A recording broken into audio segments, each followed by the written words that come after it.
10 திருவாய்மொழி. பிறந்தவாறும் வரந்தவாறும் பெரிய பாரதம் கை செய்து ஐவர்க்கு திறங்கள் காட்டியிட்டு செய்து போன மாயங்களும் நிறந்த நூடுபுக்கென தாவிய நின்று உருக்கி உண்கின்ற இச்சிறந்தவான் சுடரே உன்னை எண்ணுகொல் சேர்வதுவே.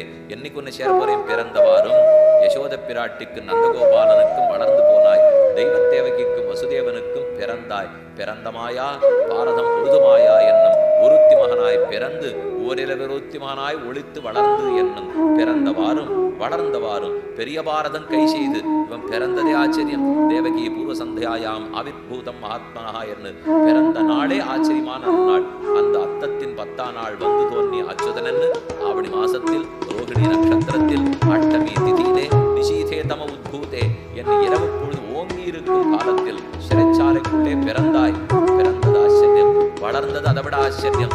ஆங்காங்காங்கு வெண்ண திருடினதோ தவழ்ந்ததோ, கண்ணெனவா போல கட்டினதோ புல்லாங்குழல் ஊதித்தோ, ஆனிரை மேய்த்ததோ காளிங்கன ஓட்டினதோ, கோவர்தனத்தை தூக்கினதோ திருநாவர்த்தனம் முடித்ததோ, வத்சத்தை அபகரித்ததோ வஸ்திரத்தை அபகரித்ததோ, ஏதாக இருந்தாலும் வளர்ந்தவாறும் பிறந்தவாறும் வளர்ந்தவாறும் நன்னா வளர்ந்தப்புறம் பெரிய பாரதம் கை செய்து மகாபாரத யுத்தத்தை செய்து ஐவர்க்கு திறங்கள் காட்டியிட்டு செய்து போன மாயங்களும் அந்த மாயங்களெல்லாம் நிறந்த நூடு புக்கு என தாவியை நின்று உருக்கி உண்கின்ற என்னுடைய ஆவி கூட புகுந்து.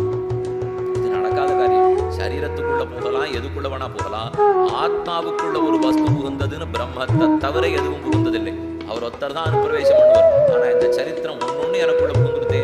நிறந்த நூடு புக்கு என தாவியை நின்று உருக்கி உண்கின்ற என் ஆவியை உருக்கிறது